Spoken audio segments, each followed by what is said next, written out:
dynamic suspension and soles that are convex. They are the speediest walking shoe ever designed by man. However, there's one problem. They walk faster than I can.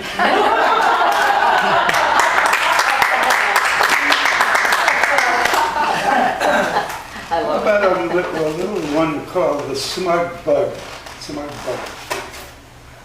Last night, I slugged an uppity bug, chugging possessively across my kitchen countertop, a place he should not be. Now, I'm feeling guilty.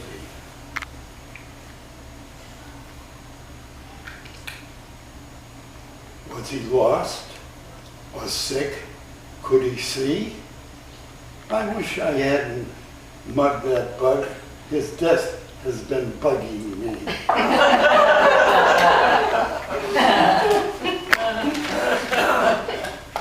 The terrorist, Hakim, boarded the aeroplane with hatred in his heart.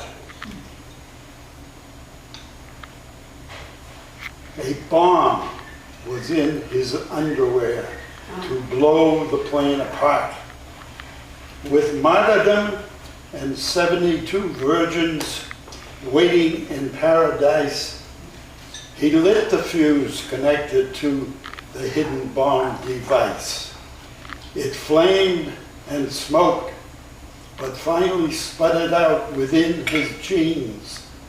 The virgins wait and violate. Hakim has lost his means.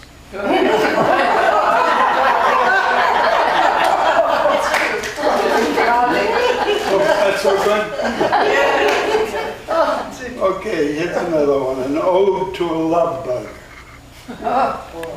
'Tis the springtime, and it's certain every insect is out flirting.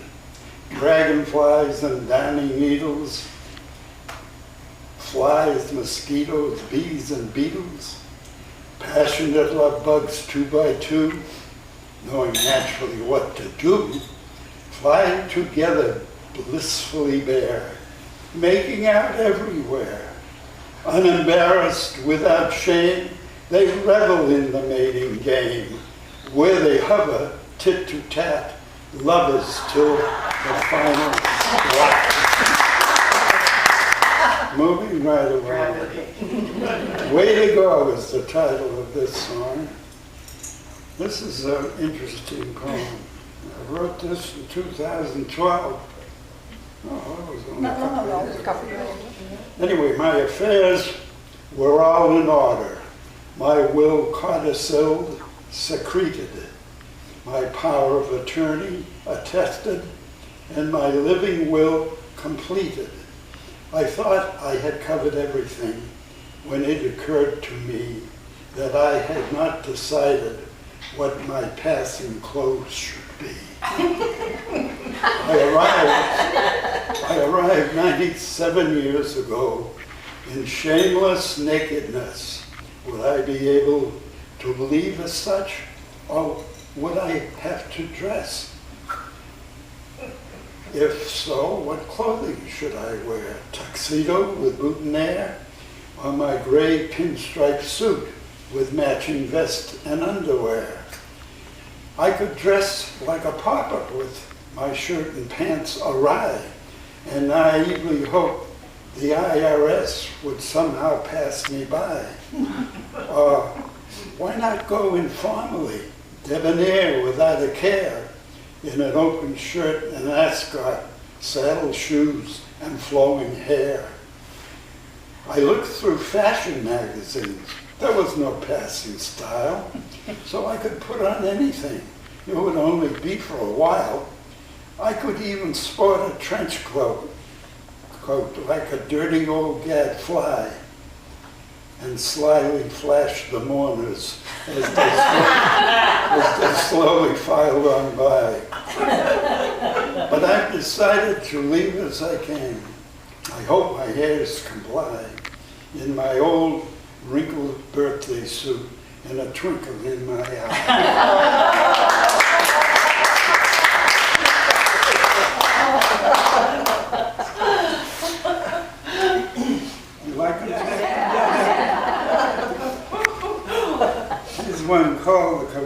Confessions of a Hypochondriac. My mother and father were doctors, so from the age of 3, I looked at medical pictures in Gray's Anatomy. They made my blood run cold and sent chills up and down my back. It was then that I became a closet hypochondriac. The pages of Gray's Anatomy are full of gory charts of arteries, muscles, bones, and veins, and other body parts.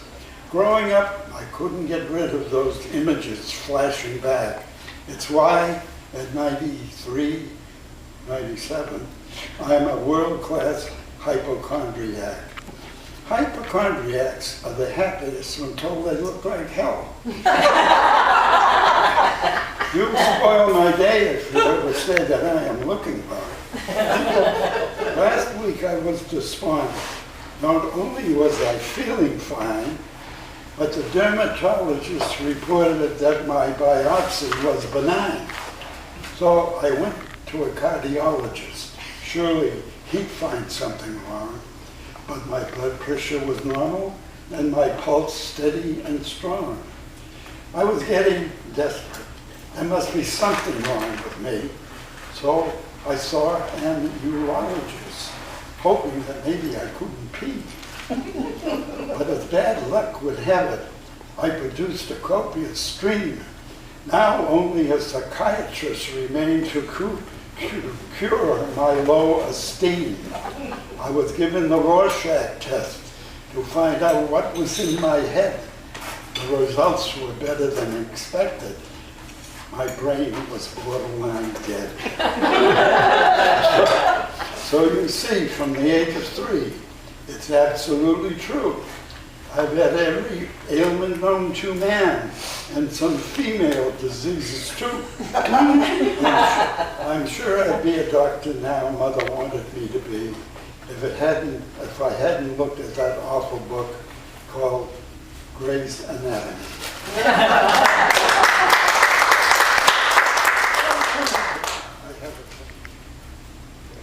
Brussels sprouts is the title. When I was brought up, the people who were starving were the Armenians.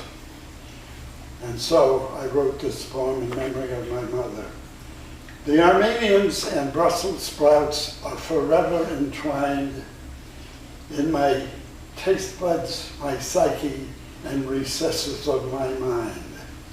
I remember Mother served me my first Brussels sprout, a mushy, bitter vegetable I could easily live without. But they are full of vitamins, folic acid, and stuff like that. So I was forced to eat them, though I'd sooner eat the cat. I recall Mother crying, saying, as she watched me grimace and fume, that 1,000,000 Armenians were starving, so finish your legume. I failed to see how I could help by eating Brussels sprouts. And even though my mother insisted, I was beginning to have my doubts. She also said Armenia was in a drought to end all droughts. Another Armenian disaster, I mused, that meant more Brussels sprouts. I told Mother at dinner time that I would be willing to share all my Brussels sprouts with those Armenians in despair. She thought that this was laudable, but saw through my pretense. So I tried feeding them to the dog, who growled in self-defense. I'm sorry for the Armenians who went to bed hungry at night. If I had my druthers, they could have had my sprouts outright. I had a satisfying dream of sitting in the pilot's seat, jettisoning my Brussels sprouts for the Armenians to eat. I'm living now at the Windsor, my home away from home, still thinking about those poor Armenians as I pen this poem. Life has been good to me here.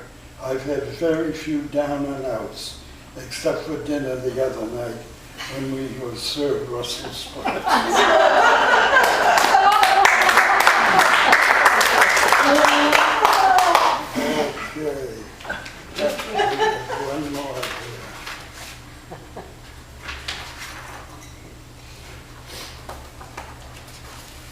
think you can relate to this one. My operation. The operation was scheduled for 9 o'clock that day. Awashed with anxiety, I had tossed the night away. Soon, too soon, the dreaded hour arrived on unwanted wings, while I pondered my mortality and other earthly things. But time waits for no man, and as the clock struck 9, perspiration drenched my face, chills ran up and down my spine. I had put my affairs in order and codiciled my will. It was now up to the surgeon, his training and his skill. The doctor approached me dressed in full operational gear.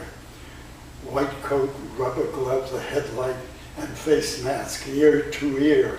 He took my pulse and blood pressure and pronounced me fit to bleed. After I had signed all releases, only then did he proceed. With a steady hand he operated, cutting here and there. And after the lucrative procedure covered by Medicare, I heard the nurse exclaim that the doctor never fails. But why should he, I mused. He was only cutting my toenails.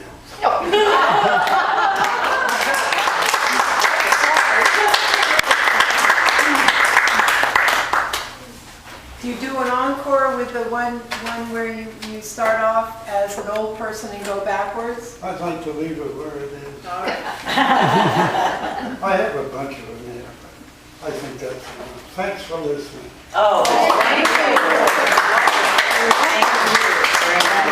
I really don't know why.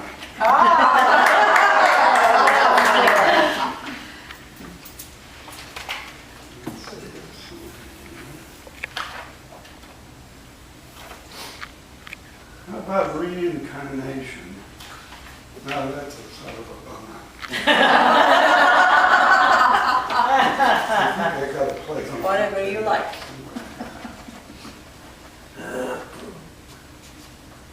You can relate to that one, but I'll put this one over here. My next life. Oh, okay. All right. I'd be curious about that one. My next life. I'll live my next life backward once death is out of the way. I'll awaken in a nursing home, feeling better every day. I'll stay 100 days or so while Medicare pays the bills. And then I'll move to a retirement home and survive on happy pills. I'll live there comfortably, and when my 401 caves in, I'll find a job that gives a gold watch before I begin. I'll toil for 40 years, becoming poorer every day. And when I start to work, I'll still have college debts to pay. I'll graduate from high, middle, elementary, and nursery school. When I reach the terrible twos, I'll be as stubborn as a mule. And then I'll be a baby, suckling at my mother's breast.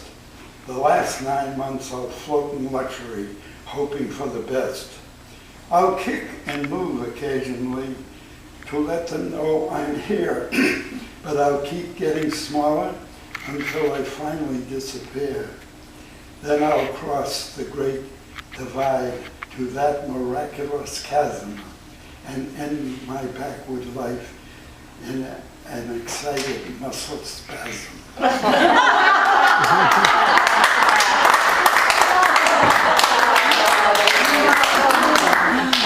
Oh, you missed Well the part. done, Deb. Oh, That's been wonderful. Welcome.